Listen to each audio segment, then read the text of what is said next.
thing I heard on the Inside Out movie was that the executives had them scrub any LGBT stuff from it after the Lightyear controversy, Oh, because Lightyear tanked. yeah. Well, it didn't quite tank, but it didn't do as well as they Oh, thought yeah. it would do. And after that, there was some article about they scrubbed as much of the LGBT stuff from Inside Out as they could. Inside Out 2. There we go. I don't know. Economics. Economics. Economics is a beautiful thing. Yeah. All right. How's it Well- going, Terrell? How is it going? Actually, we need to close that door. How is it going? Is slurping whilst on the microphone like aggressive? You'd have to ask Ben. We don't have headphones. It's not too bad. I don't have that agoraphobia. Agoraphobia?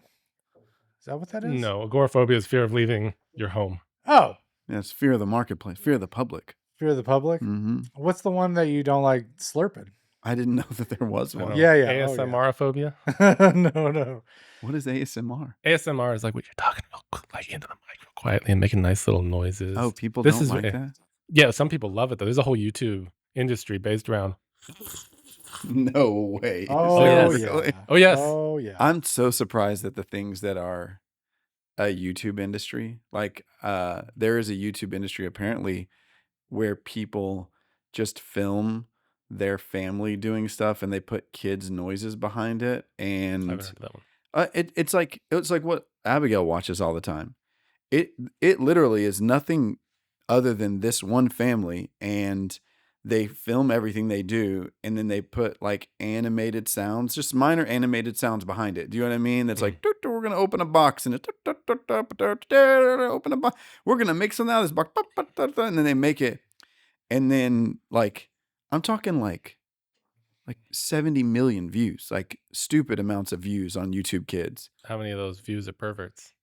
Oh well, I mean, that's the scary thing. Like, I mean, That's true. YouTube had a big controversy a few years ago. Oh, where really? They had to demonetize all the children's stuff. I don't think you can even make money off children's content anymore because they had a bunch of like jacked up weird videos with like animated Elsas Is and it Spider-Mans and really demonetized now? children's. I know a lot of people who are making children's content, like the Outdoor Boys.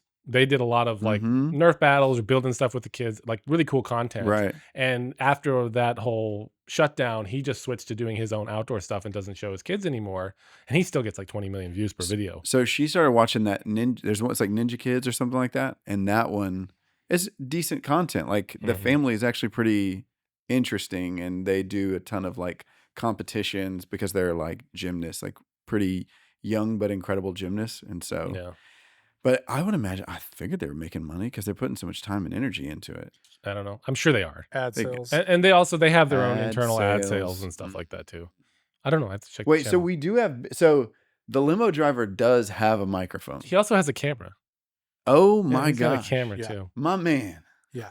So Ben is in this Moving podcast with us. He is, yeah. Okay, I love Yeah. that. Probably at like, I don't know, 15%, 10%, 15% ratio. Yeah. I think more than last time. You were like 2% last time. Yeah, we're definitely gonna. And if bump I'm up. missing something, if like Amos is like just blowing over a pertinent question or something. I'm a wrangler. yeah. And does the limo driver also able to look things up on the internet for us? He Like, is, yes. Yep. Wow. So we were okay. trying to get it over to that TV, but to back check content. it's on Right. the list for next time. Fact Okay. check. Yeah. Okay, got fact it. check. Got it. So when we're off the rails, he'll pull us Man, back in. you're doing some really professional stuff. That waiver that I signed was Yeah. incredibly Was professional. incredibly professional. Yeah. Thank you. I think it got copied off the internet somewhere.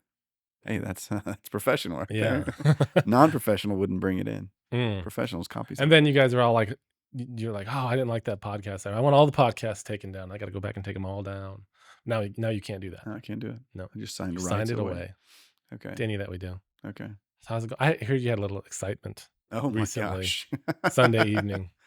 Yeah, Sunday evening was wild.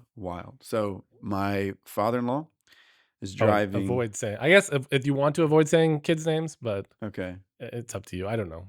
It doesn't.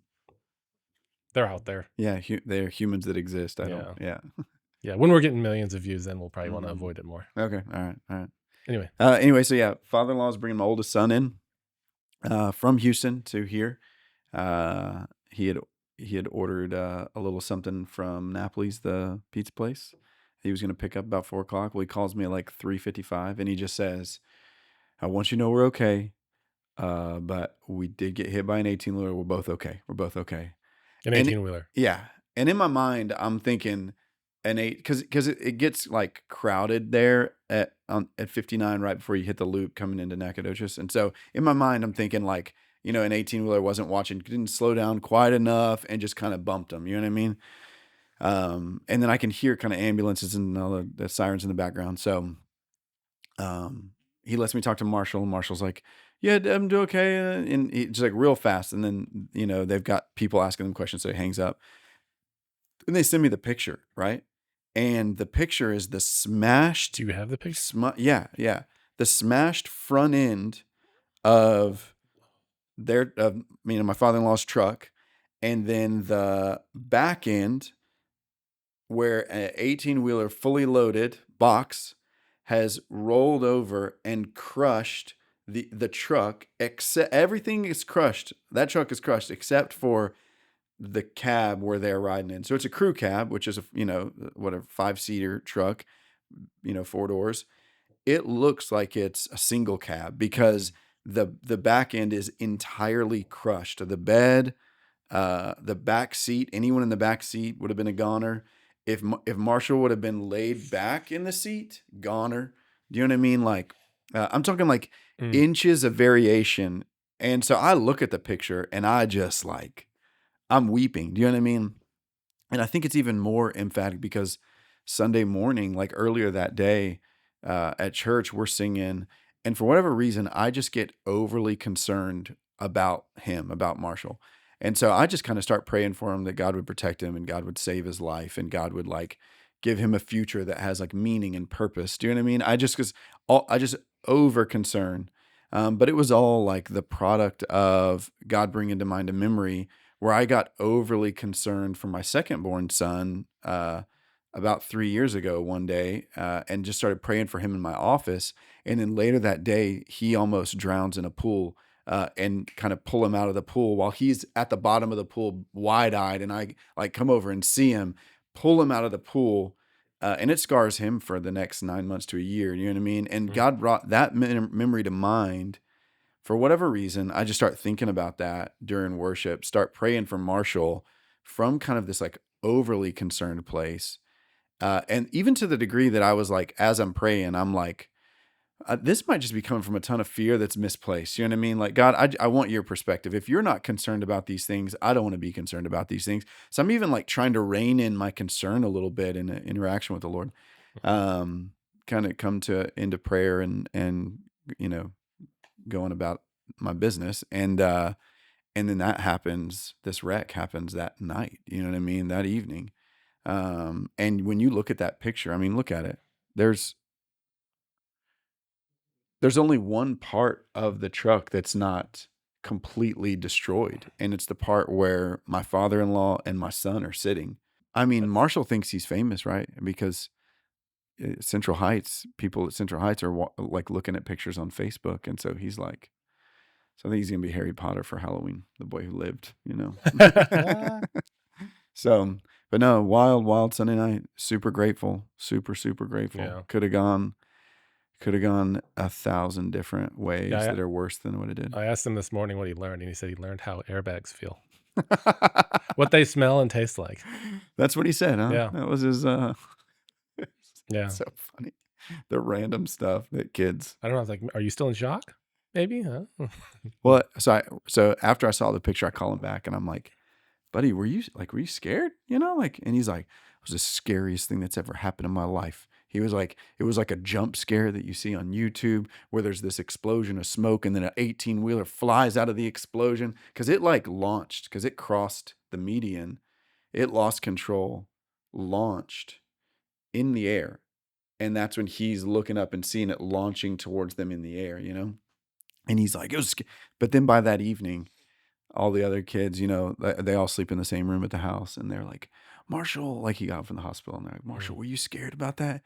He's like, no, not really. Fine. And I was like, dude, you have chewed half of your fingernail off. Like you told me you chewed it off because you were nervous sitting on the like the curb. And he's like, Yeah, I wasn't really scared. I was more anxious, you know. He said there was a lot of adrenaline. Yeah. Probably had an adrenaline crash. Oh, there's no doubt. Yeah. Yeah. So Mm. pretty But eventful Sunday night. unharmed. Yeah, so far. Take him to the doctor. You know, the ER is the ER released him from like, you know, nothing major going on, but we're gonna take him, just get him like kind of I checked mean, out did on he this get side of battered it. around inside the cab at He's all? got some bruises on his stomach from the seatbelt. Okay. He said his neck, like right there, is sore, probably from that's where the seatbelt goes. You know what I mean? What's up? Is that mic bothering you? There we go. I feel like I like that Mine way okay? better. Yep. I love that Ben is here. I do too. Got some backup, some support. Yeah, If exactly. guest gets rowdy, you can just throw Ben in. What? Yeah. What would be rowdy enough to get somebody I don't know. commandeered by Ben by the neck? I don't know. We'll find out. Okay. Do we want to push that line? Yeah, we do. We do. It doesn't have to be today, but we need to push Okay. that. Non-violence. Yeah. What do you think causes that that connection? Like you said, on Sunday morning, you got that overwhelming feeling. Yeah. Same thing with your younger son. Because I know people will be skeptical, like where like, it's just coincidence, or but like there's phenomena, no matter how which way you cut it, where like people get premonitions, for lack of a better word, Right. of things that are coming, Yeah. or you think about someone and they call you, Yeah. or whatever. Right. I'll give you my current theological stance, or maybe not even stance, but interpretation of events like that. How am I understanding the metaphysical back end of that? Just from where I currently sit. I'll just kind of go there. I'm more and more convinced of a couple things. One, that, and I don't know if you want to use dimension or I use the word realm just because I'm watching Rings of Power right now. Ooh, why are you doing that? I love there's not much TV that's like about honor and victory. Are you and enjoying darkness? Yeah, I love it. Yeah, because like all I've heard is I haven't watched either season, but all I've heard is really? mostly bad stuff. It's fantastic. It absolutely is fantastic. Maybe I'll try it out. People wig Jeff out. Bezos would be happy if I tried it out. Well, dude, I mean, people Because wig it's out tanking. Is it really? Yeah, as far as numbers, yeah, it's not doing good. 83 Rotten Tomatoes. 83? Well, yeah, but is that critic or audience? And that says a lot, in my opinion. Yeah. Because I think the audience on the first season, I think the audience score got turned off, or maybe that was The Acolyte. One of those shows, they turned off the audience score because it was so low. 49% Audience or critic? audience. Really? No, the critics high. Critics are high. Yeah. That's almost always what happens is the critics are high on like a movie that's take one of these. Well, you can find the terminology you want for the agendas inside of it, but like the critic scores will be high and the audience scores will be low. And then if you have something that like Cuties, for example, will have a high critic score and a really low audience score. Interesting. Yeah. That's like consistent. That's been happening for a while. Are people saying that there's an agenda behind Rings of Power that's like a woke agenda or something like that? To some extent, yeah. Like there's definitely ideologies that are in there. I mean, okay, like take orcs, for example. Orcs are supposed to be pure evil. You know, they're an embodiment of evil and wrath, and there's no good. They're not a analogy for another race. Okay, so when in Rings of Power, where they take and give an orc, like they just have families, they have their wives, and they just want a land to live in free of their own. That is not how I think Tolkien ever thought of orcs. See, okay, so correct me if I'm wrong, because I've only read a little bit of the Silmarillion, and it was just the first couple of chapters. I'm not a Tolkien scholar either. But see, I thought there was like this Tolkien sort of like fandom and mystery behind where the orcs come from. While it's not clearly stated, I was under the impression that they at least have their lineage in like tortured elves. Yeah, that's what they are. They're tortured elves. Okay, right. So to me, that Rings of Power is doing a good job of like bleeding in that they are not in and of themselves just the embodiment of evil. They are the sort of evil that's the product of maltreatment. You know what I mean? I like the complexity of that. To me, it doesn't feel like an agenda. It feels like a necessary layer of complexity that's actually coming from Tolkien's writings. You know what I mean? That's the way it feels to me. Okay. How about how they're taking Sauron's character? I like the way they're taking Sauron's character. Yeah. More so, I mean, you know, we get into some of this like uh, what are demons in actuality? Are they the Mhm. disembodied spirits of the Nephilim, or are they fallen angels? And I'm even more and more convinced, as I have been for like the last decade, that they are what the old school, Jewish people would say, that they're disembodied spirits of the Nephilim. So even with that, even the way that this Rings of Power stuff is taking Sauron being this deceiver, who's this like high level deceiver. Do you know what I mean? And he's this like glorious creature almost. And that Morgoth, even, who is the one that like tortured Sauron, Yeah, Sauron's even. master. Yeah. He's like this high level um glorious being present at creation, who's distorting creation, Mhm. and all that. And that to me is a great image of what I would call the more complex cosmology that's present in the Bible, that is the kind of the old school, what I would say is the accurate way. So you're even seeing that reflected in Rings of Power, and orcs become this like secondary effect of the twisting of all of that, that they are not in and of themselves glorious creatures. They Mm. are, what the Book of Enoch might call like a bastard spirit. That to me, the reflection of that is really, really wonderful. So to me, there's layers of Tolkien's writings that are being reflected well. There's layers of like the sort of the biblical view of darkness that I think Tolkien was wrestling with at some level, Mhm. that's being reflected in Rings of Power. Yeah, I don't know where these people are getting upset about. Are they mad because it's not like depressing? It's super right wing You think? and The people who purist. are mad. The purist, yeah, the people that are People who are mad. angry. The Ah, purist to the Tolkien, they're hung up on the Lord of the Rings trilogy movies. uh-huh. They were all, of course, upset with The Hobbit and how that all turned out. And this, in my opinion, that's just another added grievance. Are they upset that like there's African American Harfoot? They can't be African American because No, I they're don't think it's that so much. Um, I think it's fitting the hobbits in there. It's the same group as far as like the Star Wars, not liking the modern Star Wars, and that group then likes the prequels now. I don't know. I probably fall in between the well. camps. I know that it's in the numbers because like the numbers is not doing well. Audiences Hobbit, I aren't did not retaining. enjoy those three. I Oh mean, no, they were not good. they weren't good, but Rings of Power to me is But good. the Hobbit didn't have a woke agenda in it. It was bloated because they Bloated, had to make it 3 movies long. yeah. I think it would have been a lot better if Guillermo del Toro had finished it rather than firing him and going back. Yeah, Oh, because he was going to make I two didn't realize movies. there He was. wanted to make 2 movies, and they fired him because they didn't like the direction it was going. So Peter Jackson came in after 18 months of pre-production already having been done and had to revamp everything. And then there was a lot of, that's the physics of the movie too. Like, didn't make a lot of sense. Like No, the there's a boat lot. scene or The boat scene. Legolas climbing bricks in midair. Yeah. And There's people get, I mean, obviously those are like little nitpicks. Like getting hung up on those, you're kind of missing the story. But the story still wasn't. story wasn't that great. People didn't love the love interest between the elf and the dwarf. They didn't love that either. A Yeah, I lot of guess audience because members a didn't. love interest between an elf and a man, that's a little more appropriate, but an elf and a dwarf, we don't like that. I guess I don't know. We don't like It was kind of ham-fisted in though. that. The thing Yeah. is, it was shoved It in was there. forced, right? Yeah. Yeah. And I don't get that at all from Yeah. Rings of Power. I feel like the story is really. The other thing is Come on, the dwarf wives are supposed to have beards. That's something to really get hung up on. I'm glad they've removed that because that I would get hung up on that You visually. think so? Yeah. Big bushy beard. Amos, I'd be interested in you checking it out. Ben, have you watched any of them? I've watched the first season. I was right in the middle of another series when the second season of Rings of Power came out. Yeah. So I'm more of a binge watcher. So since the finale just wrapped up last week, I'll probably start it this week.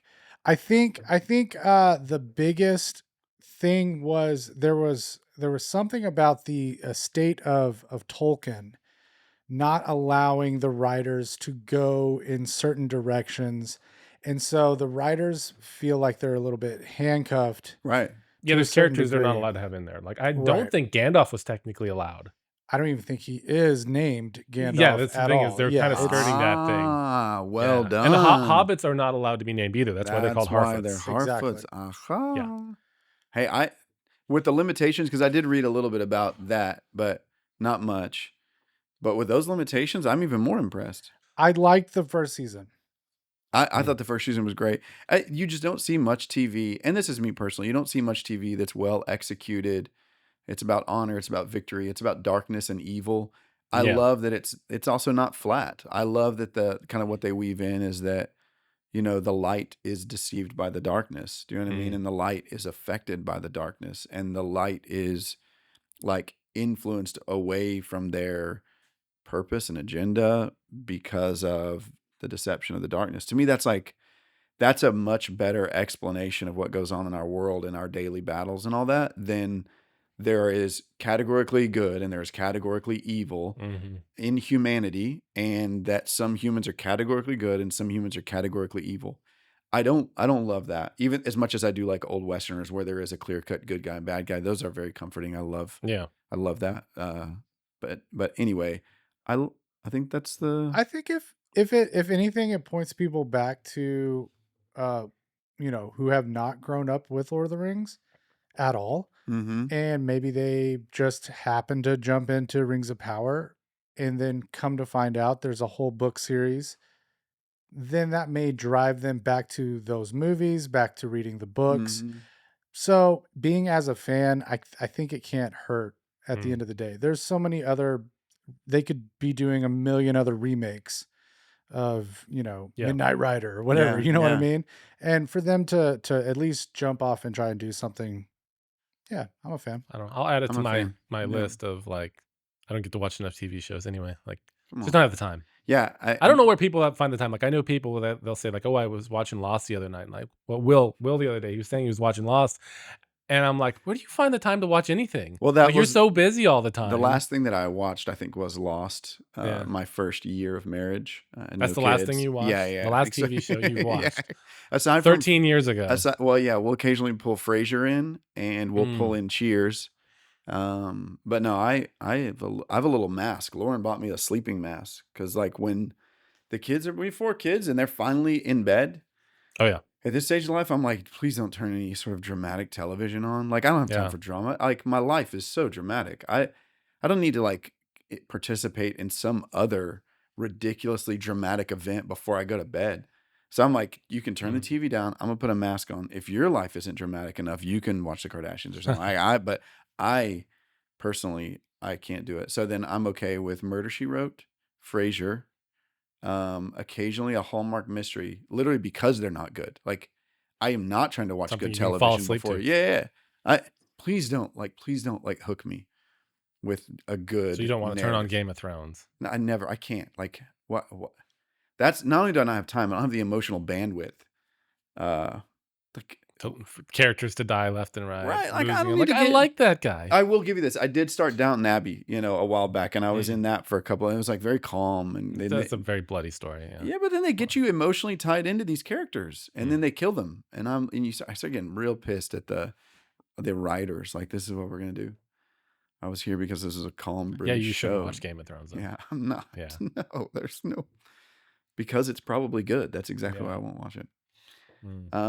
Okay, something I did want to converse with you about. Okay. Are either of y'all familiar with Percy Jackson and all of that? Yeah, we just watched the kids watched the first 2 movies. Well, the only 2 movies. The other day. Okay, so we haven't got to the movies yet. We're Is in they making a show? It's a show, right? like an Amazon episodic sort of thing. Amazon may Yeah. be picking up a show, I think. Okay. Well, the movies didn't do well enough, so they only made 2. We're in chapter 8 of the book. Okay, Roman mythology. so Greek, to speak, Greek, right? Roman, But Sorry, Greek. Do you remember? There was a guy. We ran across him in the blurry verse, and he was the one that was talking about the throne. Ali Siadatan, I think, was the guy, and he was talking about the throne of Satan being at Pergamum. And I think I remember that one. And he's kind of raising the idea that like that Zeus is essentially Satan, and that that the figure from all the fallen angels, the figure that we are understanding to be, the deceiver in the garden, he has kind of had his throne in Western civilization, for a lack of a better word. And he's the one that kind of traces it from Pergamum, I think, into the Roman Empire with the eagle and all that, and then traces it into Germany, right? Yeah. Okay. Yeah, the Third Reich carrying everything, because they That's brought right. the whole the temple over. That's from right. Pergamum. They bring over. Yeah, Still over there. You can go look What at it if you temple want. is that? The temple of it's not Ishtar. Is it Ishtar? No. It would be Zeus. It's Zeus's temple. So it's But who's the Roman counterpart for Zeus? Jupiter. I think so. Yeah. Yeah. It is Jupiter. Yeah. But that is also, well, anyway. Okay. That's like in chapter 4 of Percy Jackson. Mm-hmm. Just he glosses over it, right? Because in homeschool, we're giving that a shot with Marshall this year. Good times. But I was kind of working him through how a lot of the creation myths across the board have the stories of the gods having sex with the women and making demigods. And it's like this is all over the place. We're also seeing it in Genesis 6, right? Yeah. And so he was, we were in the Epic of Gilgamesh, and I think we got into, and I can't remember which other one we got into.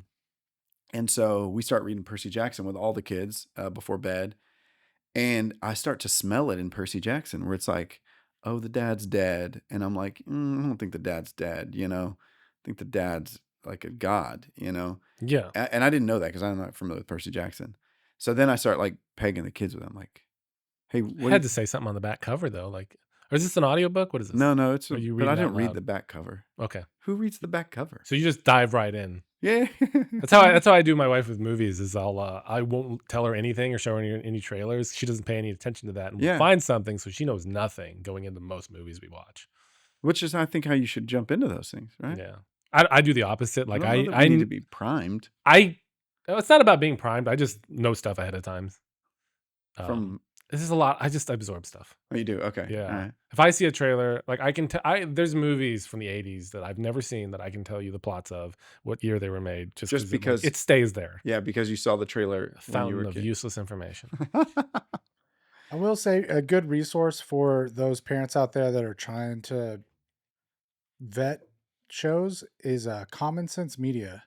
Me and my wife have started using that. It's got low ratings. And it gives Common Sense's rating, and then it also gives what the parents say, and it also has a third category, what do the kids say about it? Ooh. So it's kind of, and so you kind of read through, our kids are now almost 15 and almost 13. So they're at the age where the PG-13 is falling off, and they want to dip into, my oldest loves old military movies and stuff like that. Is she really?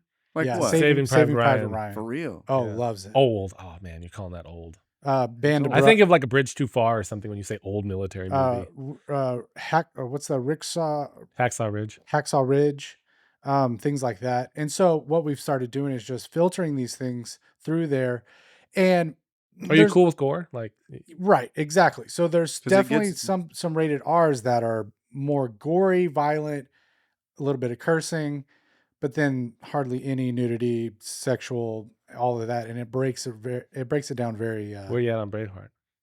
Love it. Love it. Braveheart's good. There's some nudity in that. Yeah. Is there? Yeah, I watched that when I was 8. Well, so this is funny.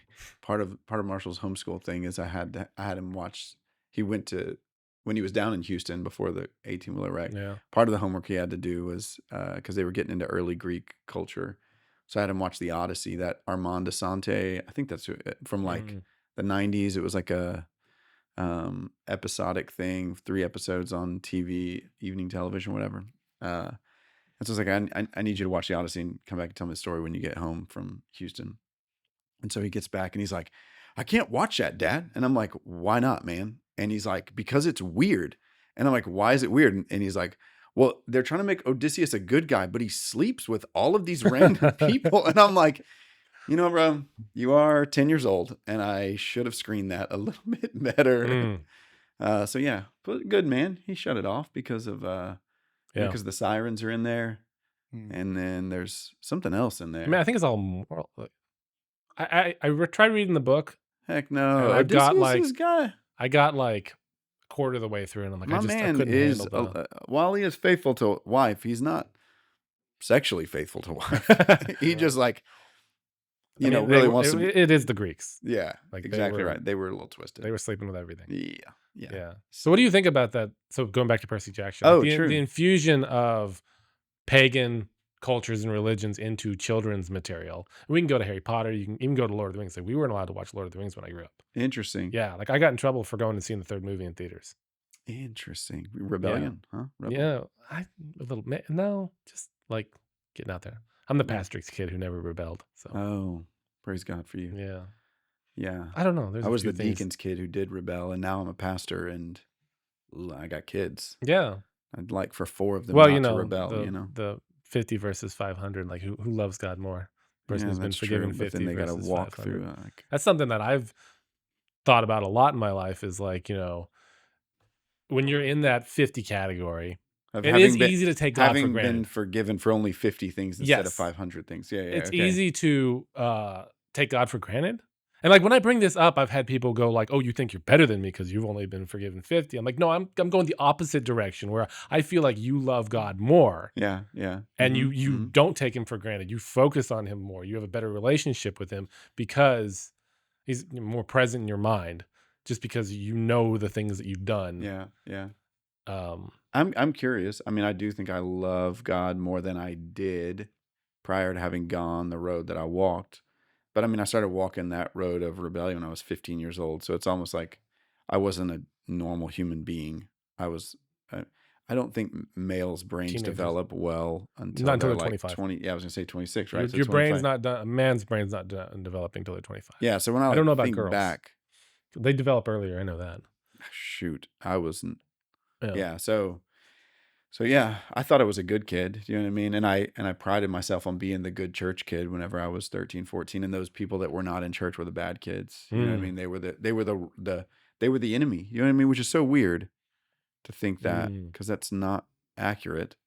And then after having like several nights in jail and all the drugs and all that, and then feeling like you waste your life, and then the grace of God on the other side of that, and what He's done on the other side of that, there's an appreciation that He is kind to me when I know for sure I've ruined my life. I know that for sure. Well, last time you talked about like wasting time, like Yeah. feeling guilty for the amount of time you wasted. Yeah. So yeah, I think there is a love there. But you got that all sorted by. But I don't know. I don't think that love is dependent on having walked that road. Do you know what I mean? Okay. I think it is it is a natural aspect of having walked that road and coming back around. But that doesn't mean that loving God in that sort of way is dependent. Like it's the only way to love Him that much is. Yeah. I don't think that's true either. I think when Jesus was saying that, He was really more directing that to a group of people that actually specifically were prideful about their righteousness. Of course. And were in the middle of like conspiring to kill Him. Yeah. And what I'm talking about too is like just that general, like God's kind of old hat. Always been there. Like if you asked me when I got saved, I would kind of say I was always saved because I've just always been a Christian. And I know that's not like a lot of people don't agree with the theology there. Like, oh, you have to have said the sinner's prayer, got baptized in order to be a Christian. But like for me, it's just I never didn't believe in God at any point. Well, I think there's a really wonderful broad theological foundation for what you're talking about as well. It's only inside of specific veins inside the Protestant church where people geek out about the personal encounter with God that's your own personal salvation. A lot of traditions baptize the entire family, and when you are born into the family of God, you're part of the family of God. Now you can walk out of that family of God. I think there's some traditions that have some. So you're not a once saved, always saved. Can't get out of it. I guess it's. Am I? You're stuck with God. I am at one level. I'm not that you can just kind of fall out of favor with Him. But I am of the opinion that you can realize that you were never in there. You were never in relationship with Him. You just kind of thought you were because you were part of a scene that was. Well, if you go to John, is it 1 John? Yeah, 1 John, where it says that if His seed is in you, you cannot sin. Where I think it's in chapter 3 or chapter 5. Yeah, that's what that cult on the south side of town gets hung up on.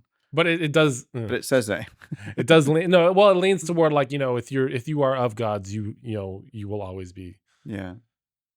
I'm not saying what I believe as far as that because I believe you can fall out, but there is a strong argument for if you do fall out, you were never really in the right heart. Sure. Yeah. Once you've truly seen the light, but then you go to like the only way you can be prevented from going to heaven is blaspheming the Holy Spirit. Right. Which what does that mean? I mean, there's a lot of interesting ways to take a single verse rabbit trailing and run with it, Yeah. But to alleviate my own guilt about not doing enough bad things, Um, The guilt for not having done enough enough bad things. so I Yeah. could be forgiven by Yeah, God. that's right. I did have one person, my father-in-law explained to me one time. He's like, "Well, the way to look at it is you've been spared much. You should love Mhm. God because you were spared a lot."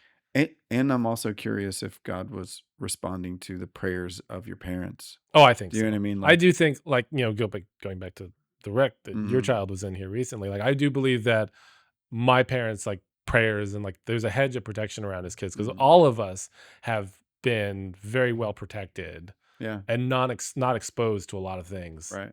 um due to that, I think. Well, and Even down to like not even being exposed to the demonic. Like I know a lot of you guys have experienced that kind of stuff, like right. seeing, people who are possessed.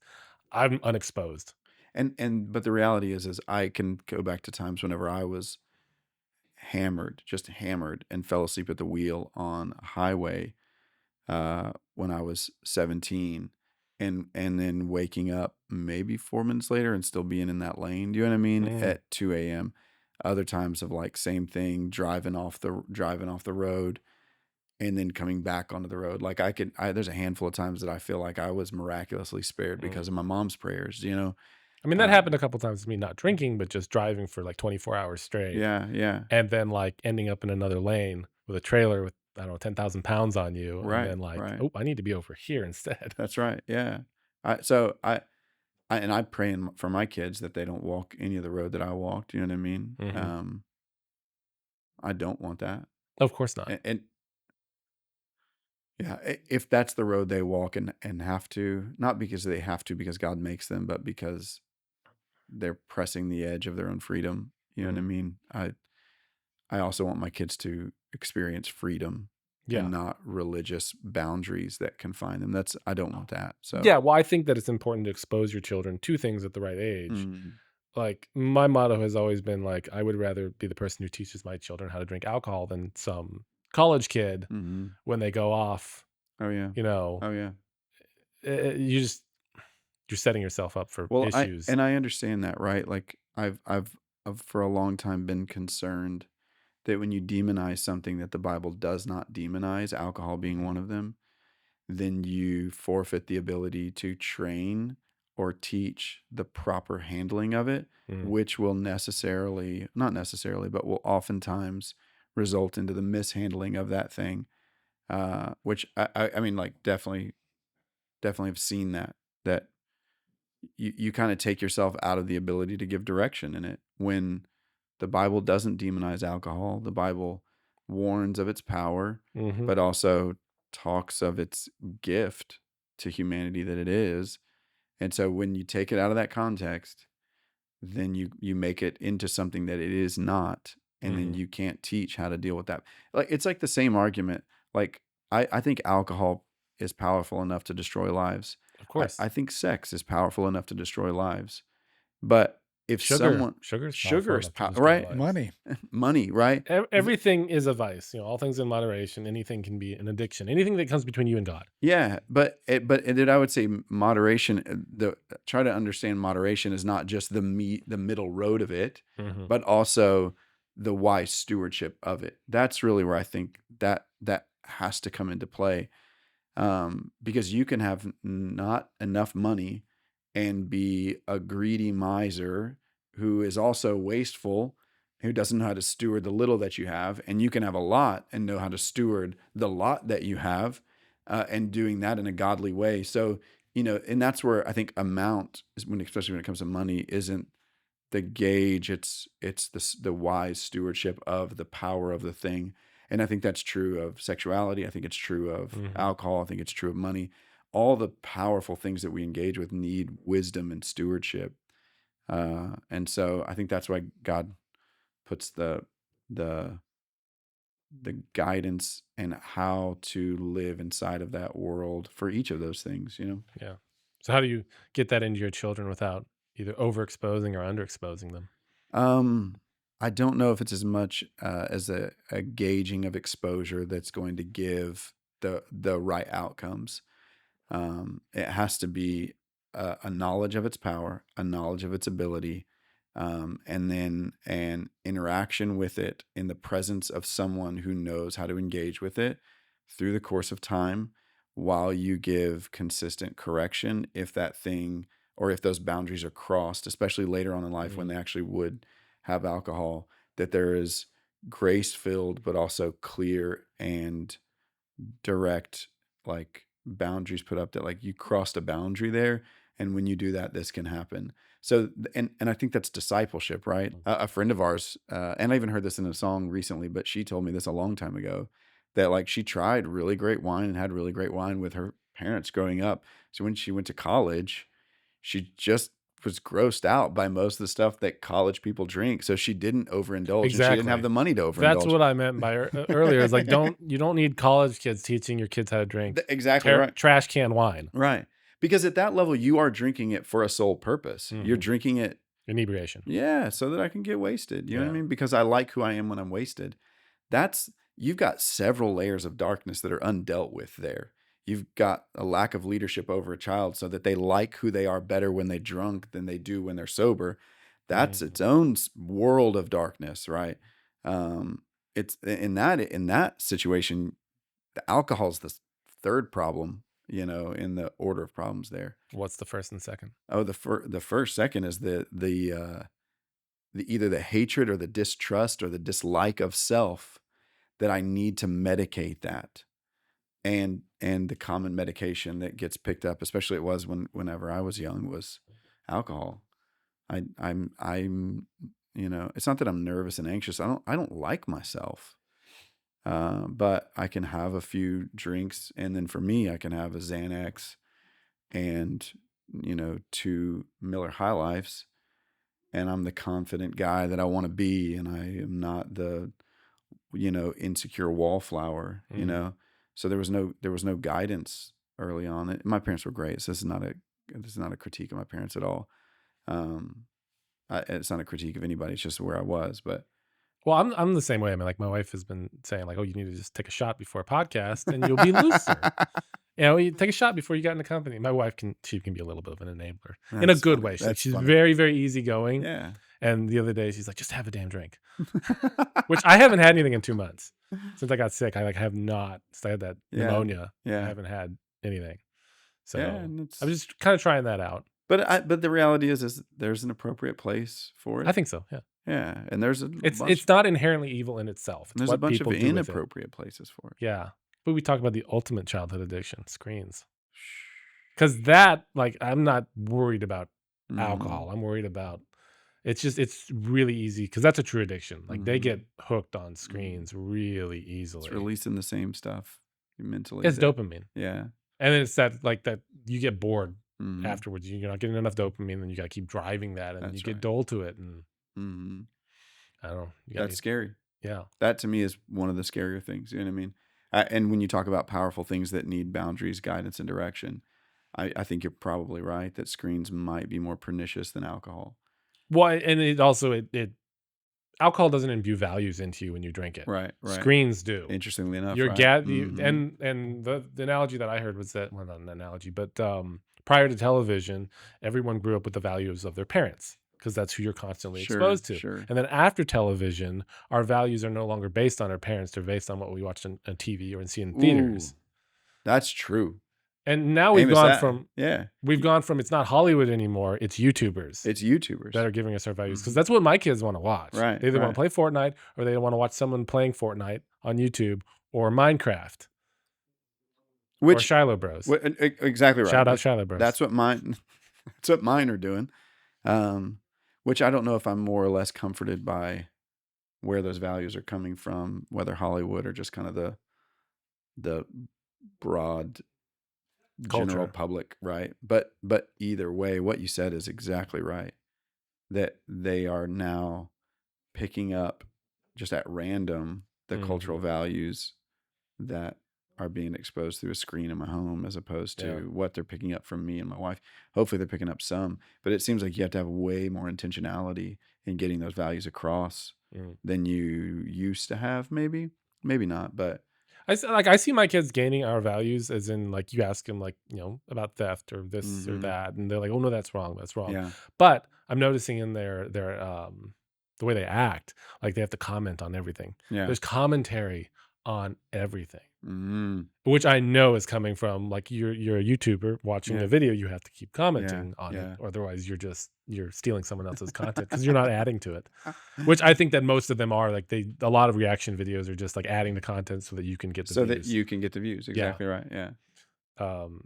That's what I'm seeing a lot of. And the other thing too is that when it comes to changing a culture's values, like where Mm-hmm. this is used as a weapon, Mm-hmm. is television movies. They don't change the way you act; they change the way you think, Right. which changes how you raise your kids, Right. Right. which changes how the culture acts. Right.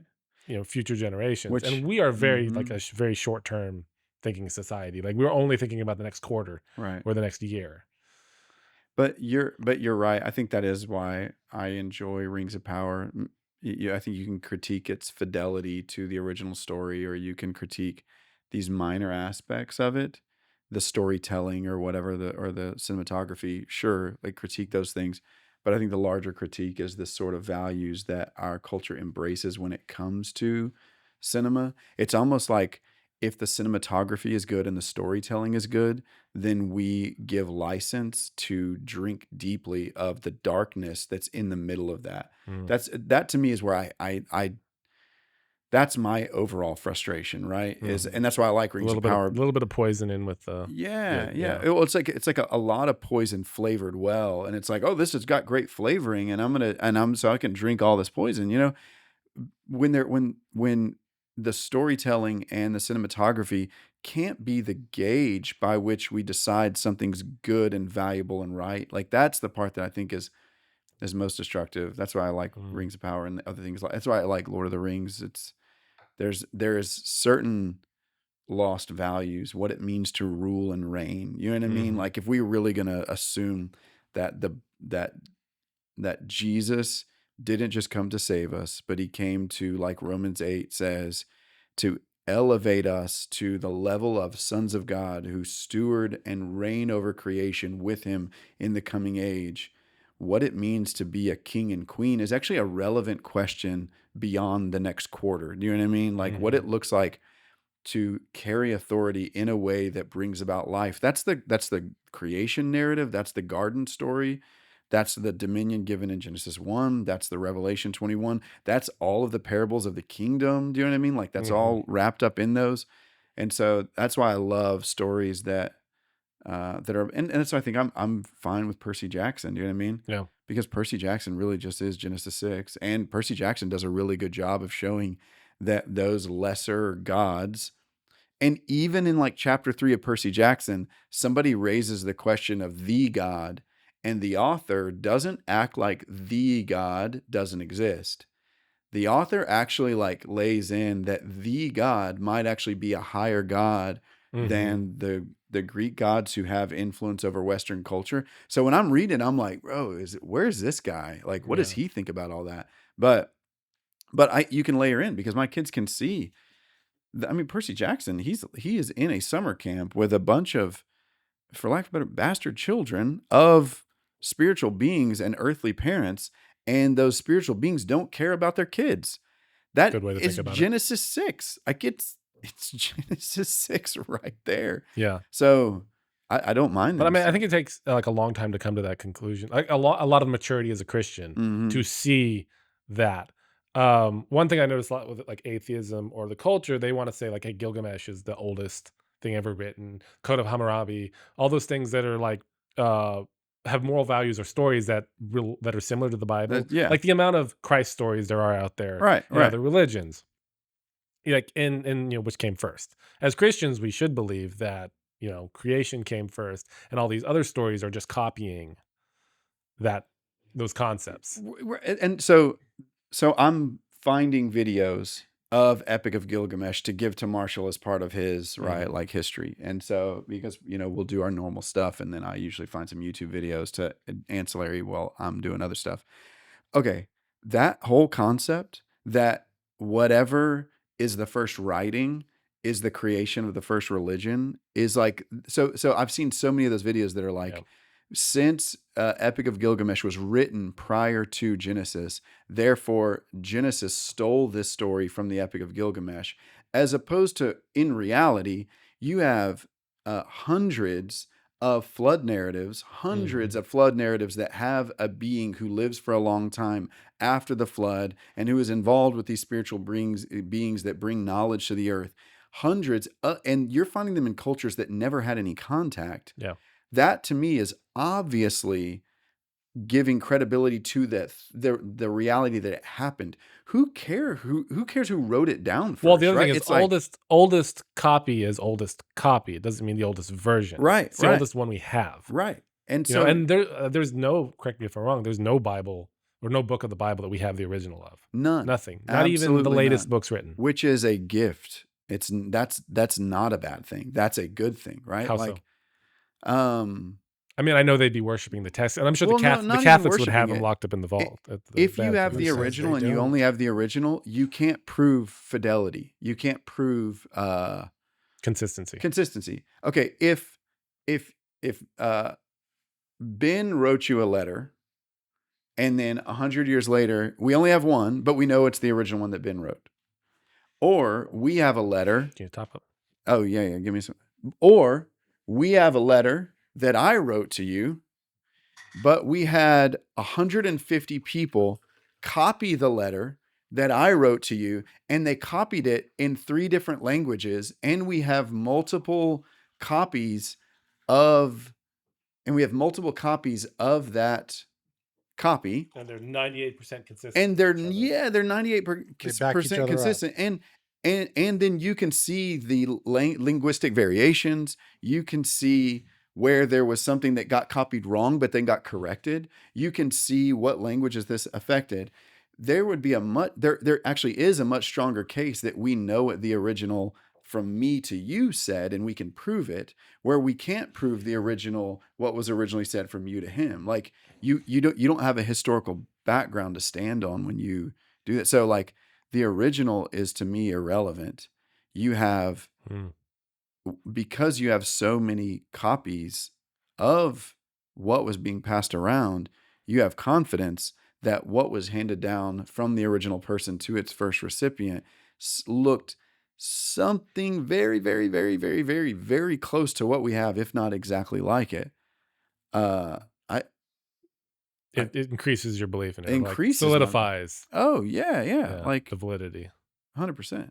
Hmm. Yeah, I don't need the original when I have multiple thousand copies of I can see that. the original. And then the original would just end up getting worshipped. Yeah, So- like it gets venerated more than. I wonder if we can apply that to different like modern translations, because I tend to be, I'm kind of a 1611 or King James only. Oh, that's true. person. You are. That's right. But And I that's- I forget know I know that God can use the other books. Mhm. I do believe in a final authority. I believe that like if you're hopping between translations and they say different things, like which one do you pick? Yeah. And then you're leaving it to your own authority. Like, I like the way this one sounds the best. But I do think it's interpretation and like discernment. And to me, I guess I've never really understood the geeking out about the different translations, even in different languages. And I've honestly never understood the geeking out about inerrancy in general. What about the I'm Greek not and the Hebrew? Yeah, I mean, I think if you're interacting with the cultural idioms that it was originally given in, you're going to get to interact with the depth of meaning more. So I think original language is helpful to try to understand those idioms and those turn of phrases. And you can apply that to English as well, because like the Bible we use was translated right 400 years ago, 500 years ago, and we've kind of stuck to a standard based on those translations. Like words meant different things 400 years ago. And I think the reason I don't get too geeked out about the translation or inerrancy is because God is one entrusting his entire kingdom to errant beings. He entrusted the text to errant beings. I'll speak for yourself. Yeah. Well, you already said you got the 50. I've got 500. But you seem more like a 350 kind of guy. Yeah. I mean, I went off the deep end comparatively speaking. I know a few thousands, so yeah. But the reality is they're pretty on fire for God. So this thing, whatever you want to call it, it's not. God didn't give the Bible and then everything rides on that. He gave his Spirit. He gave the scriptures that were written via his spirit through human beings. But in every case, what has been delivered is delivered to a being or set of beings who are all fractured, broken, and errant. So it doesn't matter if the original was inerrant or not, because it's flowing through errant beings. And he was content to do that, right? So like, do I believe that what we have is what was written? Yeah, I do. Do you know what I mean? And do I believe that what was written is God breathed? Absolutely. Do I geek out about trying to prove some aspects of inerrancy? I don't, because everything has been entrusted to faulty beings. The kingdom itself is entrusted to faulty beings. So what are we trying to prove here? It is liable to, like, I mean, look at the history of Christianity. If you try to prove Christianity and the existence of God based on the actions of his church, Yeah. you're like, Well, and the thing is, the worst thing you could do. does it generate good or evil? Does it, or is the perfect the enemy of the good type of thing? Are you just creating tribalism? Because back in Wycliffe's day, they were walking around with one page translated and saving people. Oh yeah. And my argument has always been that, like, it's the content and intent of the book that's the most important, not the book itself. Well, sure, because then you're just worshiping a physical object. Because originally it was given oral tradition. Most of it was. You know what I mean? It's orally passed down. And oral tradition has been proven to be very stable. It has proven to be honestly more stable, because you can corrupt a text by miswriting it. But when you have a story that's circulating among a group of people, that story gets corrected and gets brought back when it gets put out. It gets brought back into line because you have multiple people hearing and conveying. It actually, like, from what the history is going to show, is it actually develops slower than it would written. So yeah, man, the inerrancy thing to me is like, no. Yeah, I wrote this thing a long time ago. I can't remember what, but it was essentially something around that, like, God is like, it's like he's put crystal in the hands of a child, and he was content to do that, to put this valuable, very delicate thing in the hands of beings who are necessarily don't understand its value, don't know what to do with it, and don't know how to carry it along. And he has still entrusted it to us, the scriptures being one of those things. But he still preserved it. And he still preserved it. I think his hand is still in that aspect. Absolutely. Yeah. How come you use the ESV? It's out of curiosity. To me, it bridges the gap between, when you're going from original language, you have to pick either readability or fidelity, is maybe the best way to say that. You have to pick something where you are either just giving exactly what it says. And that's what I mean by fidelity, true to the original words themselves. And when you go that route, when you go from one language to another, you're going to lose meaning, not gain meaning, whenever you go word for word. Just like if somebody 1,000 years from now took our conversation word for word, there's going to be 20% that's just lost, because we're using cultural idioms that mean something to you that they don't actually mean what the denotative language has. Denotative and connotative, language has what it means, and language has define that. Yeah, denotative is like what it means on paper in a dictionary. Connotative means the context. Context is part of it, but it's what's connoted in. It's like what I meant when I said it, right? Like if I said the sky is falling, there's a connotative meaning to that says, oh, your life is kind of falling apart around you.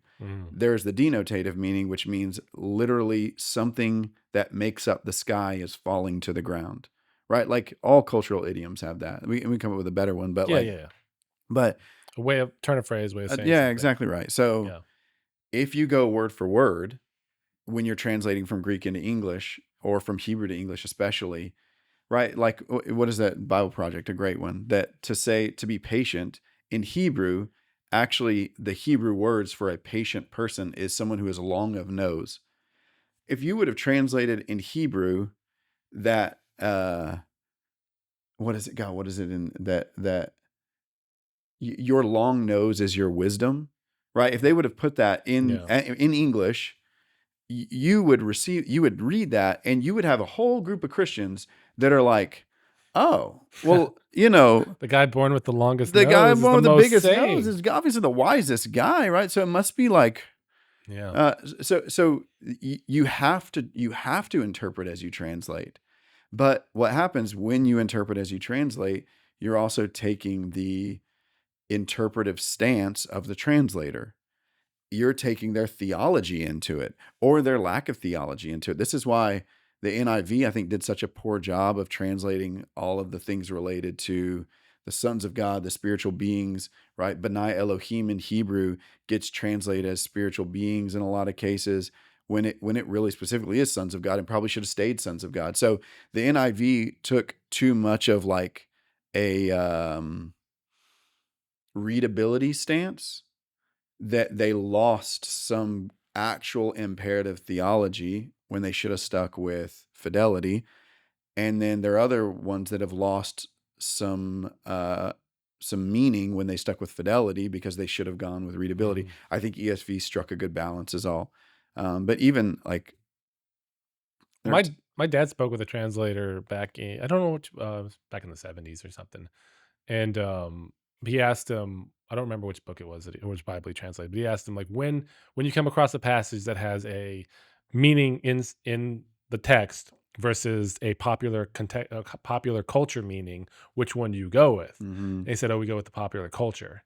I think it might have been the NIV, or it might have been the New American Standard or something like that. Yeah. I don't remember, but yeah, that's why Dad went so hard toward like Sure. King James. And obviously the 53 translators of the King James also had their opinions. Right.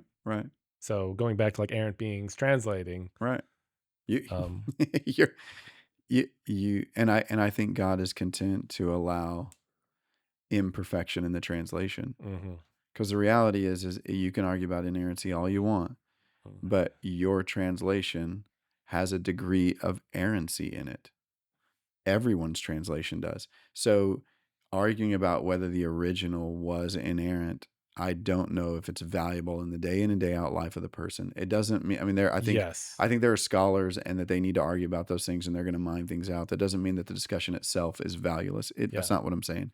What I am saying is, in the day in and day out life of a person who's got the scriptures in their hands and they're trying to work their life around the difficulties of their life, and they're trying to interact with God in the midst of that day, they're working with a text that has a degree of errancy in it. And because translations naturally come with it. Yeah. And I don't like ESV's balance. I like the way they struck the balance, you know? Yeah. And whenever my go-to, when everyone's pushing a theology or saying you need to believe this thing, my question is always, how does this make me a better Christian? How do I apply this in my daily life to treat my fellow man better? And oftentimes, like if you're arguing about whether it was a local flood or a worldwide flood, this doesn't make me a better Christian. Yeah. And to the degree that you're interested, go down the road for a good time. Do you know what I mean? Yeah, no, I think certainly it's good to study these things out and come to a conclusion if that's where you want to be. But like at the end of the day, it has nothing. God's not going to be bringing that up in judgment. Right, and that's where I think the exploration, like you brought up with the Epic of Gilgamesh and all those stories, I love all of the discussion and the challenge to conventional history that's being brought in right now. You know what I mean? Like, I enjoy that so much because it is verifying at some level these really interesting and beautiful things that you see sprinkled throughout the Old Testament that are hard to swallow. You know what I mean? And you're like, for example, the earth being flooded, right? Okay. Or like the Israelites killing all the different that's a good tribes. one, right? Yeah. God commanding them to kill all the different the tribes. Canaanites. And, well, not just the Canaanites, but the Amalekites and the Amorites Those specifically, are all right? Canaanites. Okay. Yeah, no, they were the people holding the land of Israel. They were the only ones they were commanded Well, what's to interesting, kill I off think, in man, woman, Joshua, child, though, as is can. he does name a few tribes where it's total annihilation. It's there's a Hebrew word for it that means to devote to destruction. But the other ones, they're not supposed to. Specifically, they're just supposed to drive them out. Yeah. The majority of the Canaanites is to I'd have to go back and look drive over them it out. specifically. There's only if I remember right, it's only the Amorites and only the Amalekites who are supposed to be devoted to destruction, and it's the failure of Saul to do that actually gets the kingdom torn from him. He spares, believe it's the Amalekites, if I'm right. Yeah. But you can even see it woven into later parts of the Bible. It looks like in Esther, who's the bad guy in Esther? Mordecai. Yeah. Is it Mordecai? No, Mordecai's the Mordecai's good her guy. dad. Mordecai's It's Esther's. Nahum. Uh, Nahum? what is it? Nahum? Is Nahum? No, it's not Nahum. It's Haman. Haman. There you go. Yeah. Haman is an Agagite, right? And it opens up that Haman the Agagite is this guy. And you're like, oh, okay, you kind of gloss over it. But Agag was a king of the Amorites. So you're seeing that the persistence of this lineage of people is now trying to bring an end to the Israelites, several kingdoms later. You're in Persia at that point. Yeah. And so what's really interesting is the biblical narrative, giving some good explanation that like there's a reason why these two are devoted to destruction and these others are just to be driven out, had something to do with their lineages being infected by the Genesis 6 rebellion, the coming down from heaven of spiritual beings who are now sleeping with women, trying to distort the Genesis 3 promise that the seed of woman will crush the head of serpent. So you're seeing by Genesis 6, okay, well, how do we disrupt that seed? They disrupt that seed by, and I think there's a few motivations for it, disrupting the seed, bringing about spiritual influence inside human beings who are the ones who actually do have authority over the earth, and trying to have more influence over the kingdoms of men by bringing about, half human, half spiritual being giants who are the warrior kings of old. Yeah. Right. So like you're getting some background into that story that I think you're finding in the Epic of Gilgamesh and in a lot of these other narratives that have the same basic elements. Yeah. So if you go to the specifics of why it says they were to be killed off, it's because their iniquity was full.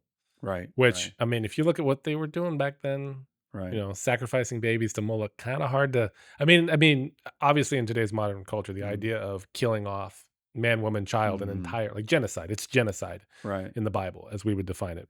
Let's go on a defensive genocide rant here. I know, maybe not, but there's a reason, like as Christians, we have to believe there's a reason God said to do that. Otherwise God is evil. Right. Or actually, that's the wrong word. And I think that, but the thing is if we start from that place, then we can get lost a little bit. We can maybe find the wrong answer because then we're just trying to justify the actions of God. That's a good way to put it. You know what I mean? But I think there is the other side of it where it is like, you do get suspicious, right? You're like, I do have a degree of trust in God that pushes me in that direction. I have a trust in him based on my own life, based on the activity of Jesus, that he's not a genocidal maniac. Like you're seeing that presented in so many other places in my own life and in the narrative of Jesus, that it does wake you up to like, okay, there's something there. And then when you're reading the rest of the narratives and you're looking at all of the myths that revolve around the cultures of that area, what is leading their iniquity to be full? Is it just their actions? And then that brings up the question of what is iniquity to begin with? Because iniquity is not just one of three synonyms for sin, right? There in the Hebrew Bible, you've got sin, transgression, and iniquity are like the three words used to talk about what humans do that's such an offense to God. It does look like that iniquity is specific in there, having to do with the way that the sins that we commit get embedded into the genetic makeup of a human being. That's what's really weird about the word iniquity. And it's really interesting that you bring up iniquity because it does say that. It does say that early on before that happens, that the iniquity of the Amorites isn't full yet. So then generational curses, or like you say embedded in Yeah. your genetics. Well, if you take the Genesis 3 and the Genesis 6 rebellions as serious, then what you are seeing is that in the Genesis 6 one, it's not just that human beings were tempted and fell to temptation. It's that human beings have now embraced a relationship with a spiritual being that is creating children who are not fully human beings. They're hybridized. Mm. And so one, when I say genetic makeup, you are starting, that is part of the discussion. It's not all of the discussion. So you are seeing that in the genetic makeup, you have non-human, and this is just Old Testament Genesis, right? Yep. But this does Pre-flood. right. This does explain why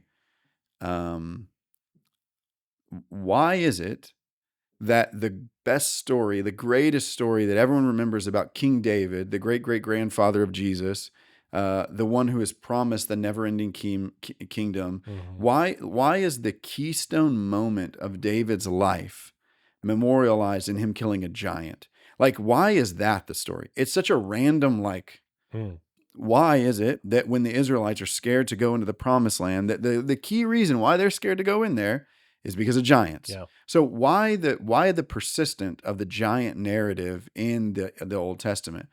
And either they are like, they've been telling stories to their kids to make them be good by saying, like, you better be good or the giants are going to get you, or there is something about where the giants come from, which is found in Genesis 6, that the sons of God had sex with the daughters of men, and they begat the giants. But then how those guys make it through the flood?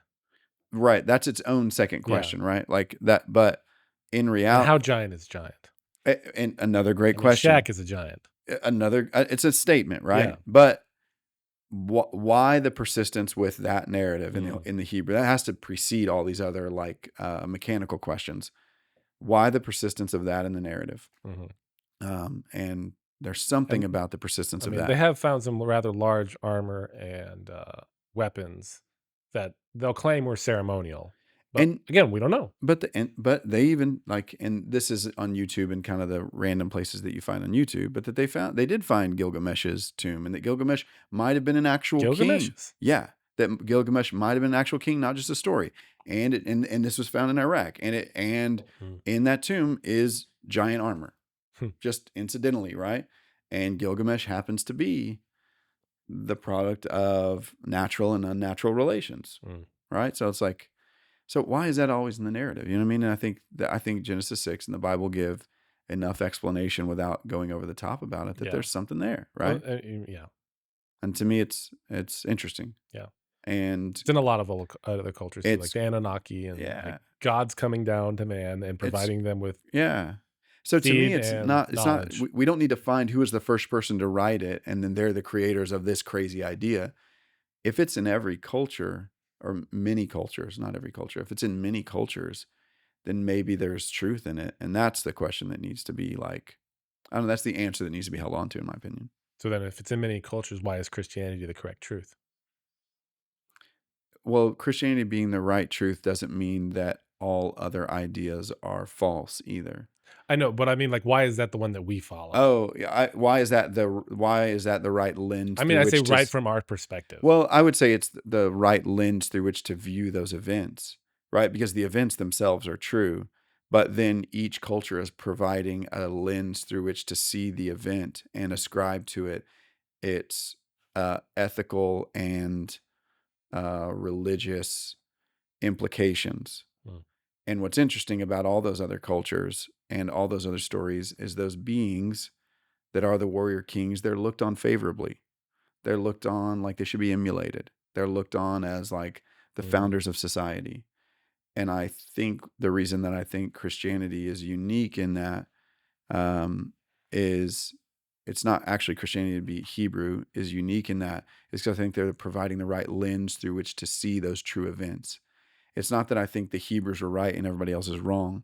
I think the Hebrews were providing the right lens through which to view a set of events, and those events are the founding of different cultures and the spiritual beings that stand behind those cultures and influence those cultures. And the reason that the Hebrews, I think, are accurate is because they're saying there are real spiritual beings with real influence and real power, but those spiritual beings do not love the humans that they have power over.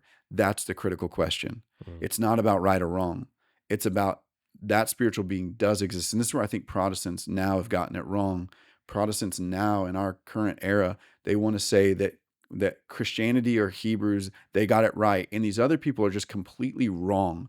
Their spiritual beings don't exist. Those stories Yeah, are they have no grain of truth. Yeah, they have no grain of truth, and those are mythical fabrications. And you just need to get rid of all of that and then adopt this. And the reality is you don't need to get rid of all of it. You need to view all of that through the right lens. And the right lens would say, if you look at what's actually going on in that culture and in the way that culture has developed, do the spiritual beings that stand behind and influence that culture, are those spiritual beings willing to sacrifice their own life for the sake of the beings that they're in charge of, if you want to say that, or the beings that they're influencing? Christianity is the most beautiful narrative because what you find is that the authoritative spiritual being who stands behind creation and who influences culture is willing to die for the beings that it is influencing, as opposed to all of the other ones. They don't. They take what women they want to sleep with and they sleep with them. They try to amass as much power as they can and notoriety for themselves. And that's the consistent narrative that you're going to see in Gilgamesh and a lot of those other stories. The people that Gilgamesh was like ruling in the story, they honored him as powerful, but they didn't love him or trust him or believe that he loved them. He was just a warrior king that they're renowned and you relish. So that to me is the critical question. What spiritual being stands behind the narrative, and does that being love its people? And do those people believe that being loves them? So if you go to India with all of the spiritual beings that these people worship and sacrifice to, ask them, do they believe that those beings love them, or are they trying to appease them because they're scared of them? That's the critical question, in my opinion, when it comes to because again, it's not a question of religion. We in the post-enlightenment world, we frame everything as a religious discussion, which means what set of ethics and what set of theologies are accurate or inaccurate. That's not the way that most of the world conceives of things. Most of the world conceives of things, or especially most of the ancient world, but even now half of the world, they don't conceive of it as right or wrong. It's these beings exist or they don't exist, and these beings interact with me or they don't interact with me. And when they do interact with me, they require things of me, or I'm afraid that they're going to curse me. So what of these beliefs has power to affect the world that we live in, and which of these beings actually loves and gives, and which of these beings, spiritual beings, doesn't love and doesn't give and exacts a toll and requires impossible sacrifices. And just when you look at a religion, look at it based on that. Do you know what I mean? Mm-hmm. What does the spiritual being require of the human, and what is the spiritual being giving to the human? Because the ancient religions, they didn't revolve around beliefs and concepts. They revolved around a narrative about a set of beings. That's most, you know what I mean? Like most cultures, that's what their religions revolve around. It's not a governing metaphysic, it's a set of beings with narratives and a set of requirements to ingratiate yourself to those beings. Yeah. So that to me, we have to think in that way, or else we get lost in the Enlightenment mindset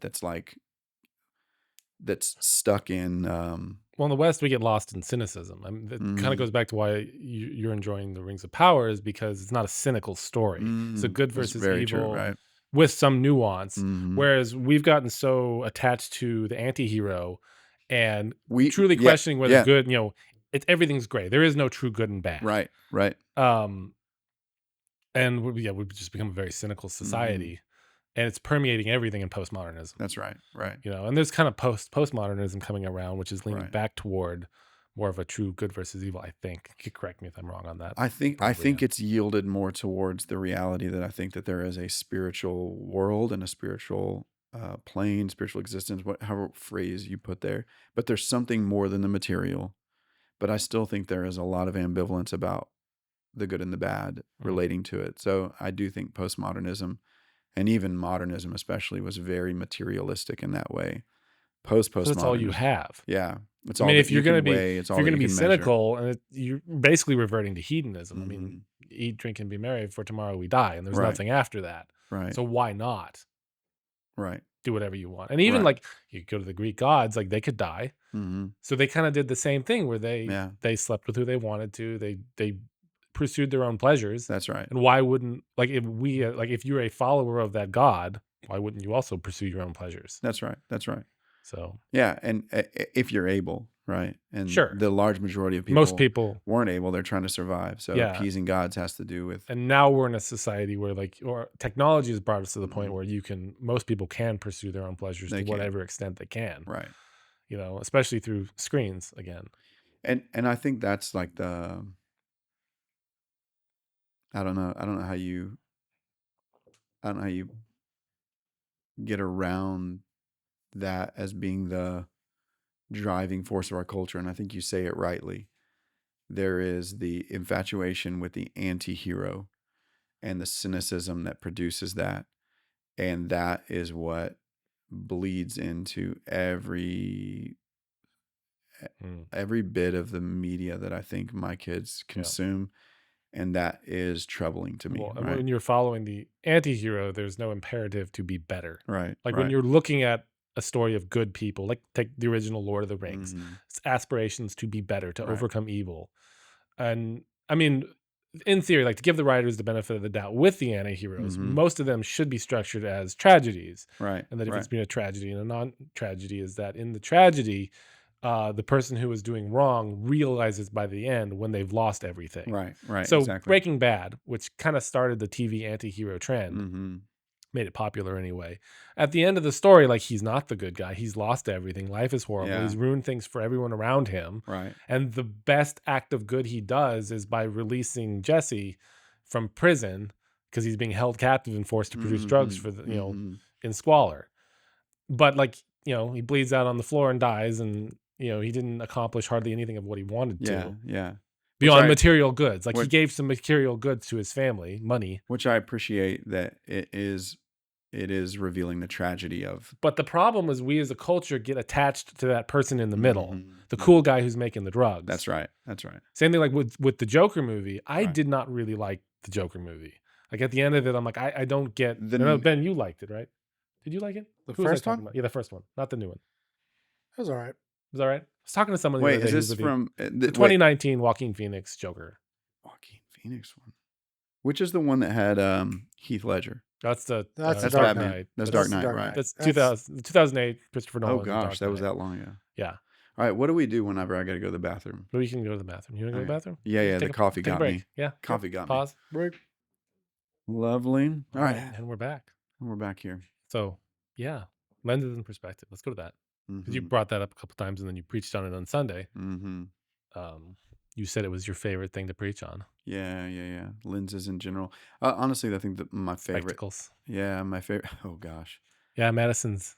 You were struggling a little bit with Madison's dude. I glasses. hope I did not hurt Madison's feelings, but I asked. I For mean, those, you hurt her eyes' feelings. I asked for those glasses from the crowd to like be an image of the Mhm. different worldviews or perspectives or lenses that we look through.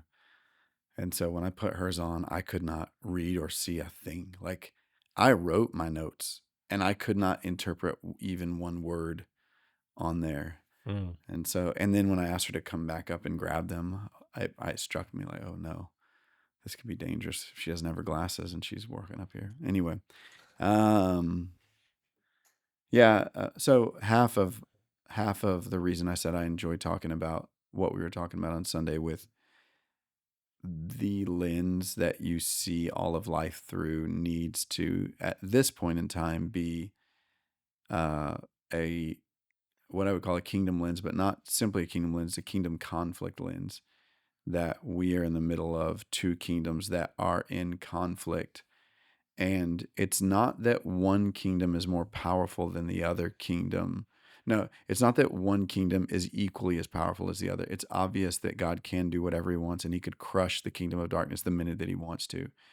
But we have to look through that lens because that's not the narrative that we're in. The narrative that we're in is that God desires for us to crush the kingdom of darkness via our relationship to the kingdom of light.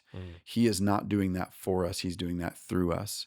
So as long as we continue to see and view that he's doing that for us and we want him to do that for us, we're going to miss out on the reality that he could have done it already if he wanted to. And there's a reason why he's not. And there's a reason why Romans says that you'll crush Satan under your feet. Sorry, I'm actually getting to my sermon for this week. Probably shouldn't do that. We're going to overlap. But anyway, I'm sure the sermon will come out before this does. Okay. Well, the reality is that like that we have to view it through that lens, and that those two kingdoms, they're in conflict for the hearts and minds of man.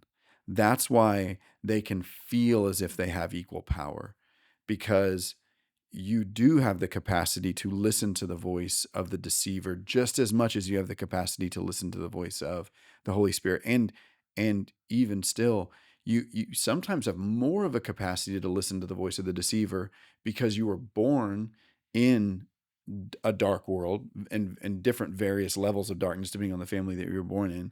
And the darkness is coercive and pushy, whereas the kingdom of light, the Holy Spirit, is not coercive and is not demanding. So it's almost like, well, the kingdom of darkness also plays toward your physical needs. oh yeah. Yeah. So it's whether you need, sex, money, food. And I would say they play to your base needs, right? Because we'll even bring that up. The way that I like to put it is both of them promise significance, security, and satisfaction. Both of them do, right? I would even argue, I don't think that the kingdom of darkness is telling you that it's going to provide those things, and the kingdom of light is saying forget about those things. I would actually argue that's more Eastern religion, is saying try to disconnect yourself from your need to be important. Try to disconnect you. Yeah, you're disconnecting from the base needs of the human being. That's a 2,000-year-old heresy, right? That's Gnosticism that wove its way into all different sorts of religious expressions and theoretical expressions on the planet. But yeah, it kind of presumes that the needs of the body are bad. Are bad, right? That's exactly right. Whereas I think the Bible, the New Testament and the Old Testament, they're not saying that at all. They are saying, like, that's why Jesus would say, if you want to be important, it looks like this. It looks like self-sacrifice. It looks like making yourself lower than the person next to you. It looks like self-sacrificial love. Yeah. Right? So... But just to jump in there, the goal is not suffering. Yeah. Because... okay, if you go to war for your country, if you're going into World War II to defend freedom of the world, you're not going there so everyone back home can suffer. Right. You're going so they can prosper, and you may suffer in the process of bringing someone else prosperity. Right. But the goal is not suffering. The goal isn't suffering, and that's where and that's why I like those lenses that I use.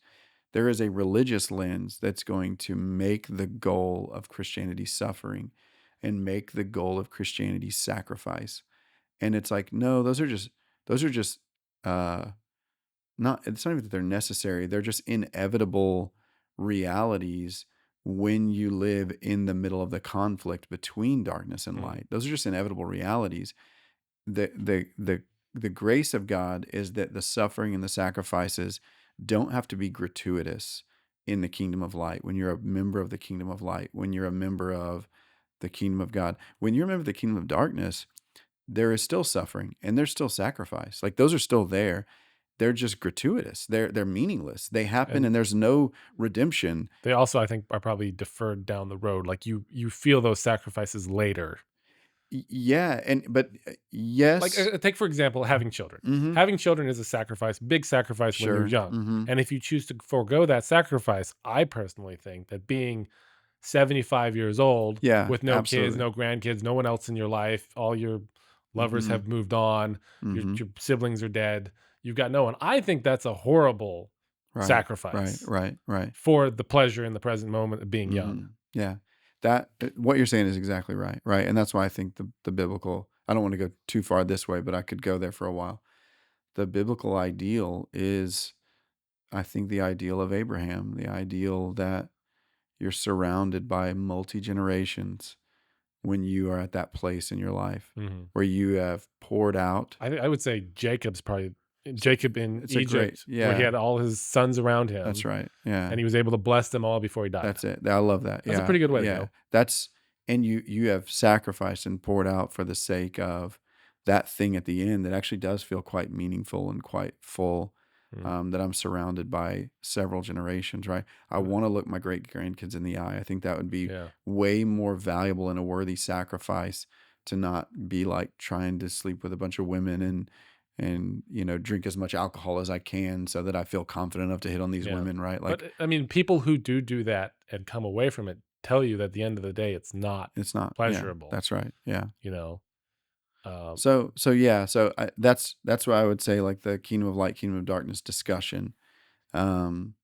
It loses its pleasure, to finish that. It loses its pleasure quickly over time. Like the next woman does not do it, does not And as much as I don't read or go down the road of John Piper as much as I used to when I was younger in the Lord, the concept that that hedonism is a good thing in that you should be pursuing the highest pleasure, not the lower pleasures, is appropriate. And that the higher pleasures are always going to be found in relationship to the Creator, in a life spent with Him, because He will provide more fully and more completely and more holistically satisfaction and security and significance. Those are appropriate things to be looking for because those are the base needs of a created human being made in the image of God. You need to feel like life has meaning and purpose. You need to feel a degree of security that your needs are going to be met. That's why when Jesus was walking the earth, He didn't say, forget about those things. He just said, those things will be met. Don't wig out about them. Yeah. Don't let your life be consumed with the pursuit of them. He wasn't saying, let your life be consumed because they're important. Don't let your life be consumed because I've got it. Yeah. Right. And if you follow me, I'll take care of those things so that you can, with me, point your eyes towards a greater thing, Is it Maslow's hierarchy of needs? Mm-hmm. Yeah. Mm-hmm. What do you know those? Or can you look those up, Ben? Yeah.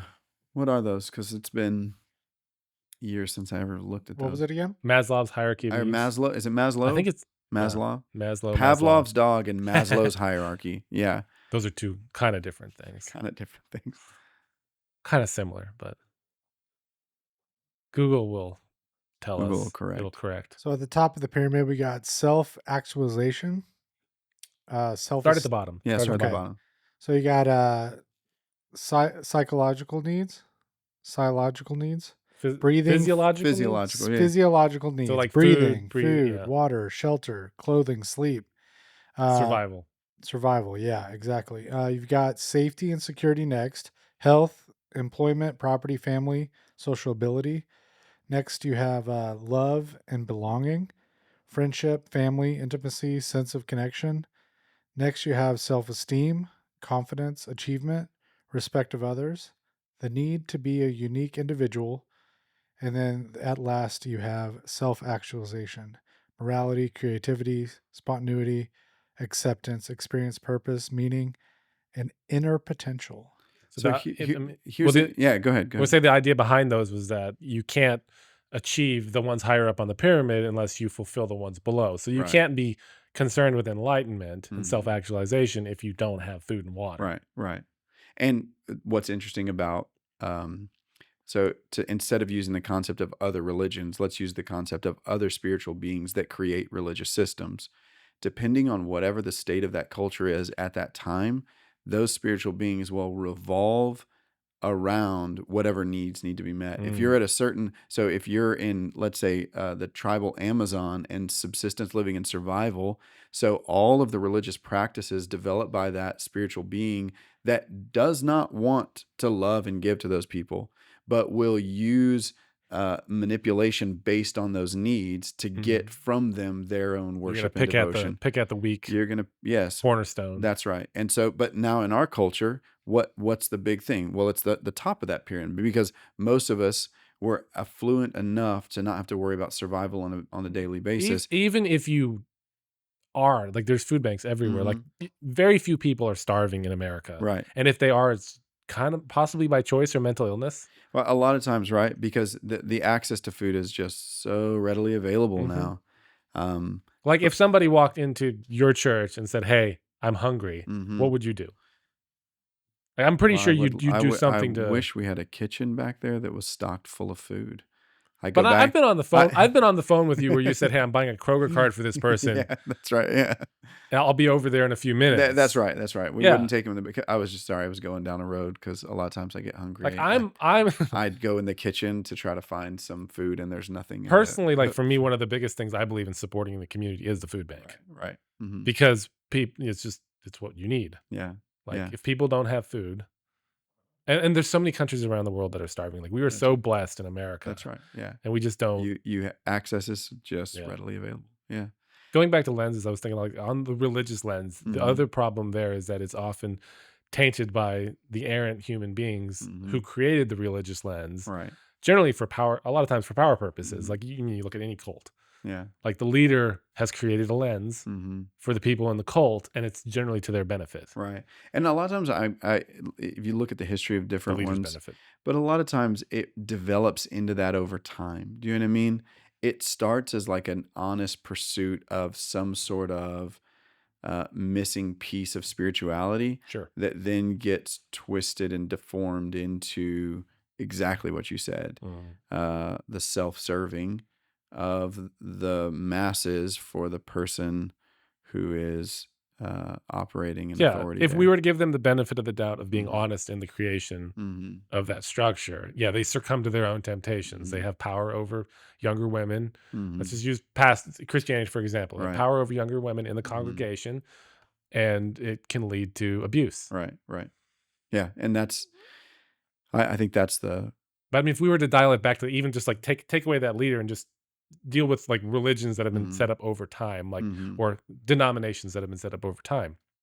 Say if you're anti-alcohol, like you've created a lens that says alcohol in all situations and cases is bad, even to the point of believing that there wasn't even alcohol in the Bible, and that grapes won't ferment on their own, and you can have grape juice in 6 months later in the year from when you harvested the grapes. Yeah. I think there are some cases where you can, like, they can encase them in clay and they won't ferment like natural grapes. I haven't gone too Anyway, deep down that road, maybe. a different road, but I don't think that most people were doing that. Like, there's clearly alcohol in the Bible, but we have denominations that will say Jesus never drank a drop of alcohol when he turned water into wine, and then they're discussing grape in juice. that same story. You saved the best grape juice for last. Right. And they're discussing in that story why you would, serve the good wine later, because you get a little drunk and you don't taste it as much. You know what I mean? Like, so even in the Bible, it's obviously not grape juicy, especially in that story.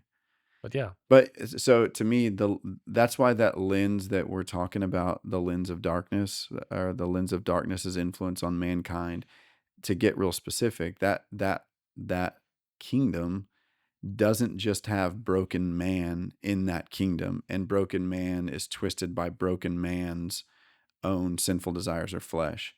In the kingdom of darkness, you have spiritual beings that are personal, and they have deep knowledge of human beings, and they know how to manipulate. And you also have worldly systems that you're born into, or that you find yourself living in, that are very, very, very influential. So that when we talk about darkness, we're talking about it in its pieces and how those pieces interact with each other. Because when you lose that, the religious lens that I grew up in wanted to turn every single thing wrong on the planet was called sin. And it's like, so then everything that I was doing was just try to stop sinning or try to be good. And it's like, that's not the whole puzzle. Then you're also focusing on the negative. Yeah. So I'm focused on trying to fix a problem, and I am only able to interact with 1/3 of that puzzle. You know what I mean? When in fact, no. Like, I was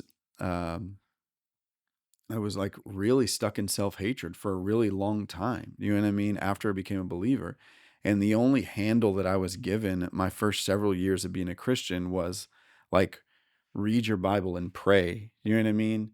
And when you try to wake up early and read your Bible, and you don't wake up early and you don't read your Bible, and you're still experiencing the doubt and the depression and the self-hatred, you just hate yourself more. You know what I mean? So then you're locked into this loop of like, I can't fix myself. And at that time, I can't stop doing things with my girlfriend that I want to stop doing with my girlfriend to honor God. But I like, every 5 days we hang out, and I'm a little more like motivated to take it too far. You know what I mean? And physically. And so then you get stuck in this loop of self-hatred when because I was only given like one part of the darkness to deal with, as Well, and opposed to the other say pieces. also like if you're told, read your Bible and pray and this will go away, and then if you do read your Bible and you do pray and it doesn't go away, Right. then you can lean down the path of like throwing everything out. Like You Christianity does you nothing for you me deconstruct most because of the this didn't fix my problem. right. Most of the deconstruction I think is going on is because that many people are only given a part of Christianity. They find that part of Christianity not working. Therefore, they get rid of all of Christianity. And I would think the more intellectually honest thing to do is to maybe approach it that maybe there are aspects of this story that you never engaged with at all, and it's not your fault. But it's just that's a big Mm, part of current Protestantism is it only has a certain few pieces of the puzzle, and when you're not discipled into or led into or taught mm, what it looks like to engage fully relationally in the kingdom of light, and also engage fully and completely authoritatively and from um, a legal confidence and knowledge of the efficacy and the power of how the blood of Jesus actually affects the different parts of my life and the different actions that I got stuck into and the different aspects of my generational lines, all these different things that affect a particular human being. How does the crucifixion and resurrection and ascension of Jesus actually interplay with those things mhm, to deal with the things that are so like to go back to that story, I was locked in self-hatred because I was only dealing with the concept that I had a sinful nature. And then somebody, a dear friend, walked me into, hey, there's absolutely something demonic going on in this case. Not all things are demonic, but there's something going on that's demonic here. And if we can take a couple hours, we can walk through how to confess, how to repent, how to actually pray in a way that is powerful, but also lets you know where you pray from and what to do when that temptation rises on you and what to do with all of the failures from the past instead of just because I think a lot of Christians they'll take failure from the past and what they do with it is they just say, I promise I won't do it again, God. So they try to make a vow to God, the thing that they'll use to try to not sin in the future, when the power given is verbally confess, tell God mm, that it was wrong and that you acknowledge that and receive the blood of Jesus. Now you have to stand believing that you are entirely forgiven and nothing separates you from God in this current moment. So by faith, trust that the blood of Jesus is efficacious to forgive you, to reconnect you, and to maintain a connection that actually never was severed, to maintain that connection with God the Father. Now, he's not mad at you. He's not upset with you. Now access and stand in the authority of Jesus to tell the spirits that come at you in moments of temptation that they have to leave now because you have authority to tell them to do so. When somebody taught me just a simple tool to like, when you feel overwhelmed with temptation, you might need to tell a demon to go somewhere. And to do that from an authoritative place based on a few texts, Ephesians like 2. to F off. Yeah, exactly right. Like, F off and go to hell. Like, go. I don't have to do what you're saying. Instead of like when that temptation would come upon me and I'm just kind of like cringing, hoping it goes away. Do you know what I mean? Mm. I grew up into a person that was different. That's, So living in those full lenses actually makes me in the day in and day out a different sort of human being. mm, And I would say a Christian that walks with a full knowledge of how to engage with the spiritual um, minefield and warfare and all that's going on around on a daily basis to kind mm, of just take me a few clicks off base. That's so when I say lenses, I mean yeah. real clear on what darkness does, real clear on how Father, Son, and Holy Spirit are like. Yeah.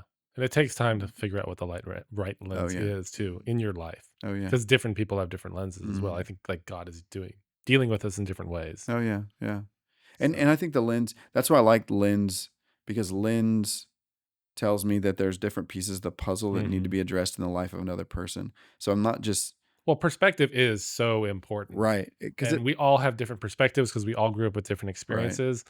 Whether you have trauma or life grew up great, hmm doesn't matter. You came from money, didn't come from money. Like everyone views things differently. Right, right. But in the eyes of God, we're all like, he's no respecter of persons. But we're all at a different place with a different set of things that are dragging us down, a different set of vulnerabilities. So you need a lens through which to see yourself that at least puts all the powers in play on the table, right? Mhm. Because for all of us, it doesn't matter where we go. The same powers are still at play in my life and in your life. You still have a flesh that's vulnerable. Your flesh is vulnerable in different ways than mine, though. That's the difference. There's still demonic beings that want access to you, and they're vying for access to you, but they're capitalizing on your vulnerabilities different than they're capitalizing on my vulnerabilities based on the home I grew up in, based on whatever generational stuff may or may Well, not it's be like there you at the mentioned with time. like different, like whether you're a tribe in the Amazon or you're in modern Western culture, like the being is picking at the different things, your Right. weaknesses as a culture, as an individual. And that's why the right lens matters, because you need a lens that you can look through to see a person in the Amazon and a person in Nacogdoches, Texas, East Texas. You need a lens that is the same for both, but that allows for the variation in both. And that's what I mean. So like a person in the Amazon still has a world with systems that are values that govern their actions and push them in a direction.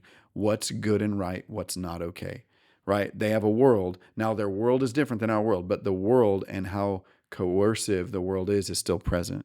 Flesh, they still have a flesh.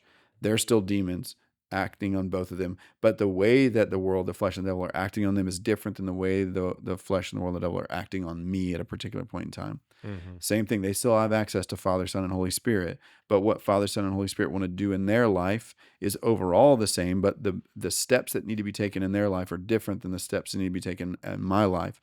So that's what I mean by, so the powers at play, the lens needs to put on the table the powers at play.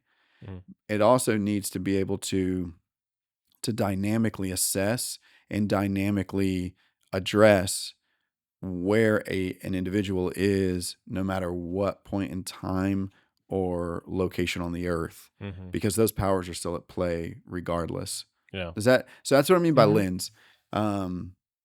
It's what is common to all, right?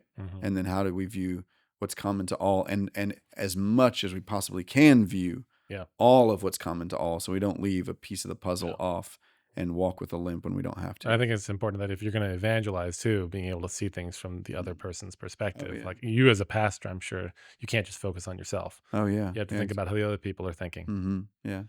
Yeah, because I think evangelism has not worked in many cases because we're trying to get them to ascribe to a set of beliefs instead of trying to deal with the things that are oppressing that person or that culture. Unless you're Catholics in the times past and you just conquer people and force them to believe your way. And that's the thing is, I think all religions, not to ham on Catholics too much, but but those things did happen. They oppress, and then you get the food if you convert. Well, yeah, and I think that's the thing is, once you take the conflict between the kingdom of light and the kingdom of darkness, and you reduce it down into a religious system, it tends to lose a lot of its power, and it tends to exist basically just for the purpose of self-service. How do you make the religious system itself preserve because you find value in the religious system? It doesn't mean that they're bad. It's just that they have to be viewed through that sort of lens, I believe. Yeah, it's like a government agency to end homelessness. Right. But if you end homelessness, you end yourself. You end the government agency, right? And so they can lend themselves towards self-service. And that I'm not anti-religious by any means in that regard. I mean, I'm a pastor of a church, but I also kind of hold with an open hand. And at the same time, like I do think there's importance to some sets of ritual because it's what ties you and your family together. Yeah. Like if you go to the biblical feasts, the reason they had their rituals was to teach the next generation what God did. Well, and to me, ritual is all, like, I think, and I've talked about this before, I honor the Catholic Church in a lot of respects because the whole concept they've held together extremely well. They've weathered more rise and fall of kingdoms than anybody else has. They've been around a lot. Maybe the Jews. True, but but you're talking about a culture, not just a system of Christianity. And it's been a much smaller group as well than Catholicism. Like there's 1 billion Catholics. All right, worldwide? and they're from almost every nation, and so, but even with them, you can say that confession is a ritual with them, and it's just ritualistic, right? And you go and you don't need a priest and all that. But then most Protestants don't do any confessing. I was going to say, at the end of the day, is confession really bad? Like, is that bad for your soul as a person? It's actually one of the best things for your soul. Yeah, you know what I mean. And so, like, sure, it can become ritualistic, but